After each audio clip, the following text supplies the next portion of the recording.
Good morning, everybody. I guess it's afternoon now. Oh man, the vet got left out in the sun. Damn it. Well, we got more parts in. We got the driver's side airbag, which is an explosive, and it was sent through the postal service. That could have been bad for somebody, I suppose. I think that's a felony. So here's what we've got on the agenda today. And as hesitant as I am to take on this task, we're just going to do it. And we're going to hope that all goes well. We have control arms. And then we've got whatever these things are. I think these are also control arms. I don't know. Firestone told me that all four of these were bad. And they couldn't even attempt an alignment on this thing because you could literally just move the wheel. So we need to get this bad boy up in the air, get this front wheel off, and we'll start on this side and work our way to the other side. I think we're only going to record one side of it though. There's no reason to show you both sides because the other side's going to be exactly the same as this one. So let's get started. Of course, step one, wheel chocks.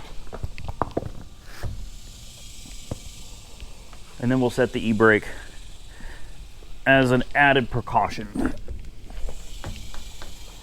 Here we go. You got the key, right? Set the parking brake. I'm not used to them being there. And then we'll use the quick jack to jack it up. All right, so we've got a happy little jacking point right here. There's like a little puck right here. So you just get your jack right up on it and boom. Then you can start jacking it up. Crap.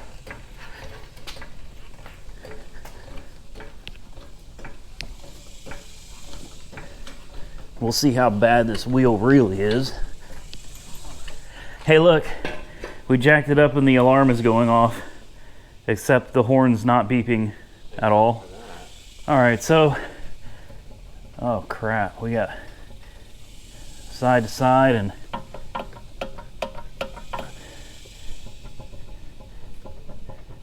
look at that.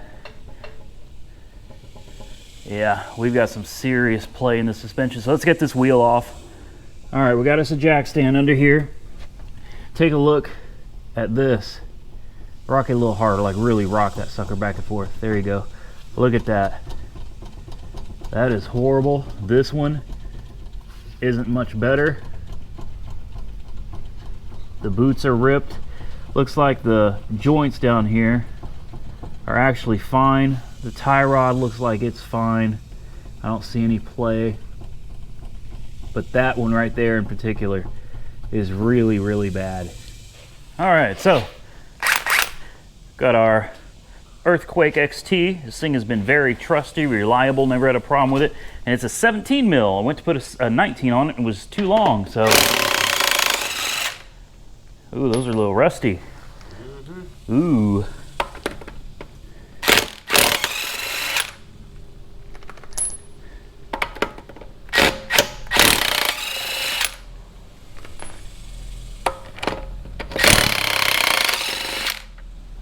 Look at that, these things are rusty.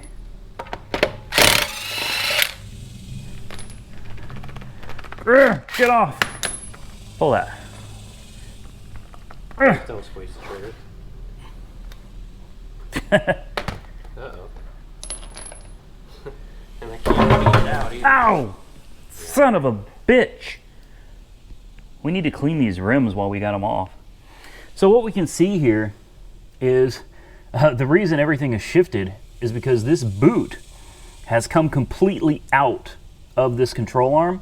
And if you can see right here, we've had metal on metal contact between the control arm and the place that it's mounted. Like, it's actually chewed up over here. Hopefully you can see how chewed up that is.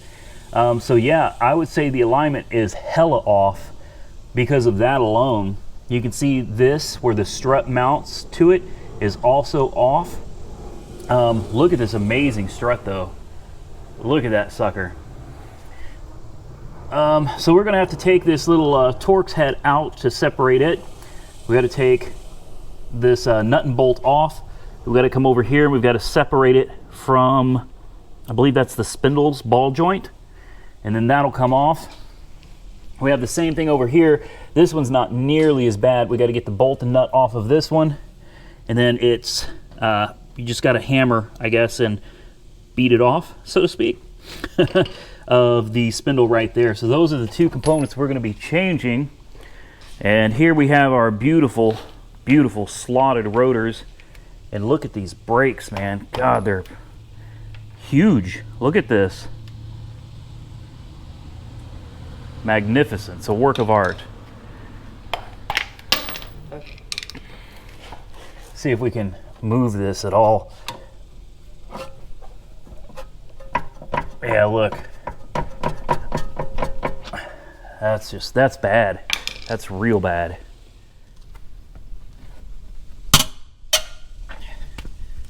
Damn.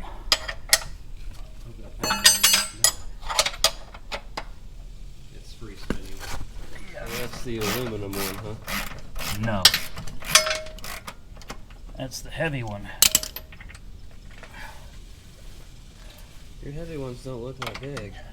This is the aluminum one. This is... Oh.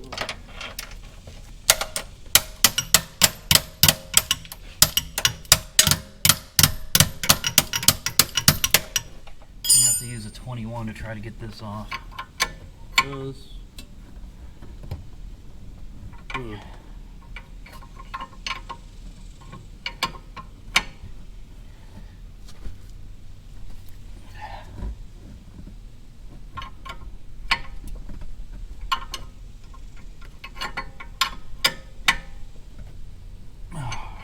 We're gonna need some penetrating oil.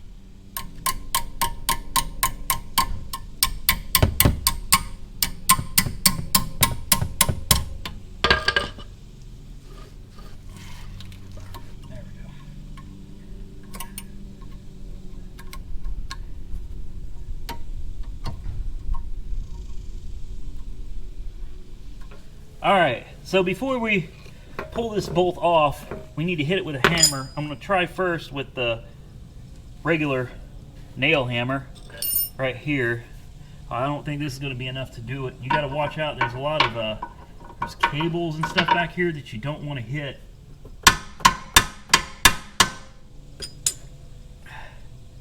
Wait a minute, we're beating on it the wrong way. This has to be beaten up from the bottom off of the ball joint here. It helps to hit it square on the mounting surface. Let's see if we can get it from this side too.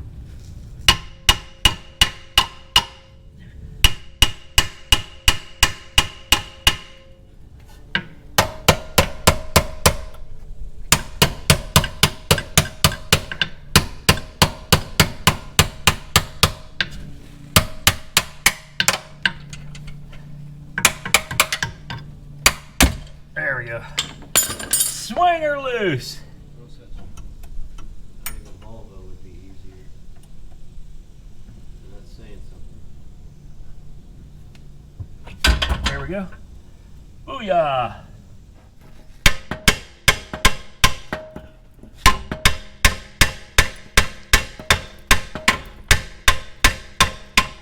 Oh, shit balls. She is not budging. No.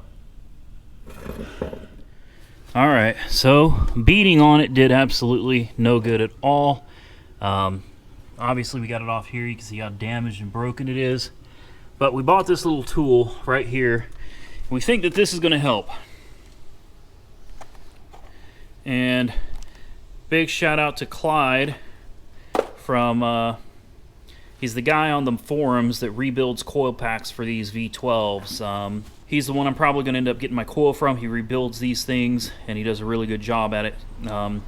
Highly recommended by all the people in the Mercedes world. So talked to him on the phone today. He took the time to talk to me, and he sent me a link for this. He said, get this part, man. This will make it a lot easier. It's item number 99849 for any of you that are about to do this. I got a 13/16 socket on here, and we are just going to torque this sucker down and hope that it pops it loose.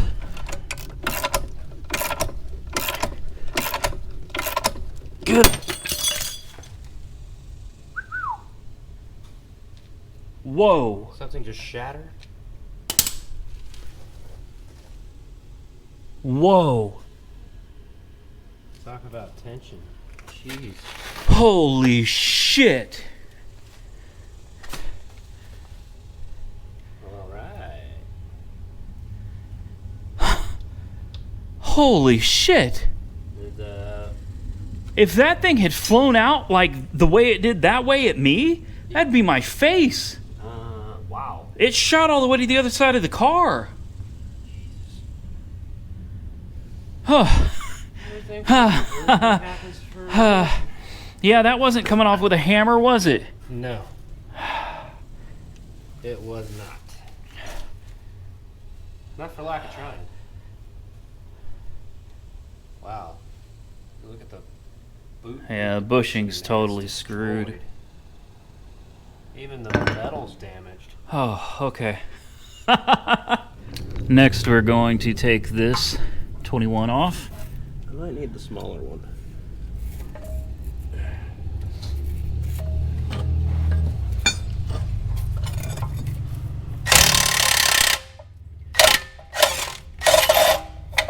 Ta-da. Does this need to come off at any point? I imagine that's a sway bar or something. That's a tie rod. Does it have to come off? Shouldn't. Oh, shit, there we go. If it flies out, I'm gonna be really upset.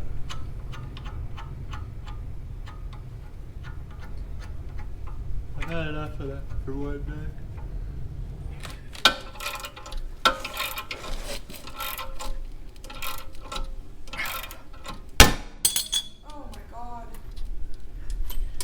This thing has I think it's fucking dangerous. I think I had a heart attack. You should have seen when it flew out to the other side no, of the car. it exploded and blew out the other side of the fucking car. What the hell is it? It's a tool. What's Apparently a really fucking dangerous tool, but we couldn't get this shit off without it. You have to do this all 4 times? No, just the other front one. Oh my god, I'm so scared. I need to be like on call to take you to the hospital. You just, well, if that hits me in the face, Yes. fuck a hospital, dude. With the kind of pressure that thing's under. Don't say so. That's, I don't- like, you heard that pop, that's metal, man. Game's That is over. metal. Game's Boom. over. Pack up your toys, kids. We're not doing These this aren't shit. toys. This is work. Jesus, take the wheel. Jesus, I am so take the scared. wheel. Jesus is protecting me with this rotor, okay? I'm hiding my face behind this massive rotor so that when things explode, I'll only lose a finger or a hand. And you said yes to this? I blame you. Oh, jeez. I didn't know that that's Women, what's gonna right? happen.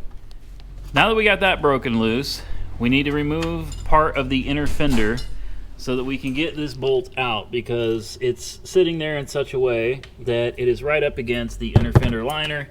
So we got to pop that inner fender liner out so that we have room to get that bolt out of there, and then we can pull this last piece, and then we can begin the fun project of putting it back together.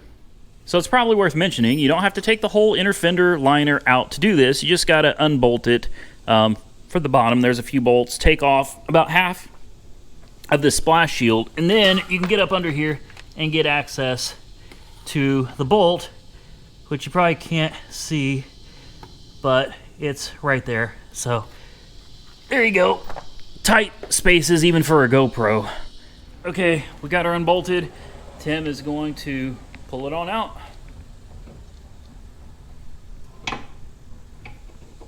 You got this, bro. There you go. Dun, dun, dun, dun. Let's have a look at it.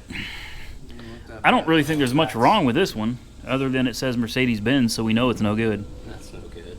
The boot's definitely no good. That was actually trashed before we started working on it. I'm pretty sure that the ball and socket joint on this is actually fine, but because the boot was ripped, I figure we might as well just replace it. The bushing back here is fine. Well, no, it's not. It's ripped. I see where it's cracked and ripped. It's cracked and ripped all over. So, okay, those parts were no good. There they are. Now we move on to installing these beauties over here. Let me tell you something. This is a job, man.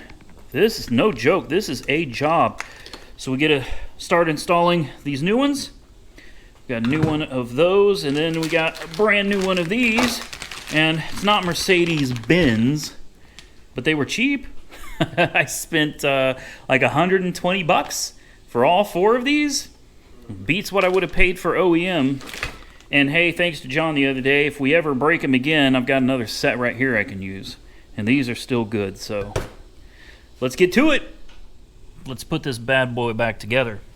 Alright, so yeah, we cut some of the video out because this thing was a real pain in the ass. So listen, if you're looking to DIY this, no, I wouldn't say don't. It's very doable. Start by putting this on first. This end before anything else onto the spindle. Then tighten it down while this whole arm is hanging down. You have clear access to that to hit it with an impact. Tighten that sucker down, then raise this arm up and put it in here. Don't lock it down, just put your bolt in. Then raise everything up and lock your strut into whatever the hell this is, a little ball joint, okay? Once you get all this loosely installed, you like barely tighten, just enough to hold everything in place, you move over here. Insert this into the spindle. The bolt goes down, the nut goes on from underneath. You get what I'm saying? Once you get that, start raising that up. That's what we're about to do now. We still have to put this nut on, obviously.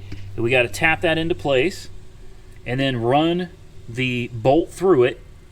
And it's just a matter of tightening everything down, and well, that's one side. Then we get to do the other side. And I know for you guys it's only a few minutes, but for him, and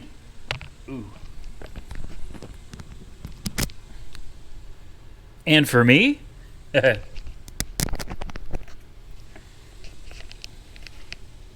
this has been hours of work. All right, so we're done with one side. We still have the other side to do, and it's getting dark, so we'll have to do that tomorrow. I'm not going to bring you guys along for that ride because this was enough of a pain. 2 times the tool from Harbor Freight, which, by the way, worked very well, did its job. Very happy with that tool. But with the amount of pressure on that thing, once the control arms broke loose, the part from Harbor Freight kind of exploded and tried to kill me a couple times and almost took the car out with it. Tim, what was your most hated part of this teardown? I'd have to say getting the ball socket back into place where it was supposed to go. Which one? Both. I'll tell you what my most nightmarish part of this teardown was. That was literally getting the parts off because we spent so much time, both of us, beating on them with a hammer. On normal cars, you just beat on the ball joint enough, the socket that it plugs into. It makes it sound like an electronic device. But anyway, you beat on enough with a hammer, usually just pops right out. These were frozen. I mean, solid frozen, where we had to go get a special tool and, I mean, crank that sucker down to the point. I can't explain. The sound was like a shotgun, maybe a pistol. Like a 50 cal. Yeah, it was like a big gun. When that sucker went off next to my head, it was like kaboom! And I thought I died. Twice I thought I died. Yeah, so Tim helped with tightening the front wheel bearings, at least on the driver's side. After we got it all put back together, we still had some play in the front end. And I was like, you've got to be kidding me. I was hoping it wasn't the ball joint because the ball joint was good when we checked it earlier. But thankfully it was just some loose bearings, so we tightened the bearings up on and put the cap back on. I didn't bring you along for that because, whoa. Honestly, that's really boring. But we're done. The driver's side is done. Tomorrow we'll do the passenger side, and we'll move on from there. That's it for the video. We're both beat. We both need a shower, so we're going to get out of here. Got anything else to say to him, Tim? Like, comment, and subscribe. Stay safe out there, and and stay safe out there, and I'll catch you soon in the next one. You're in the habit, man.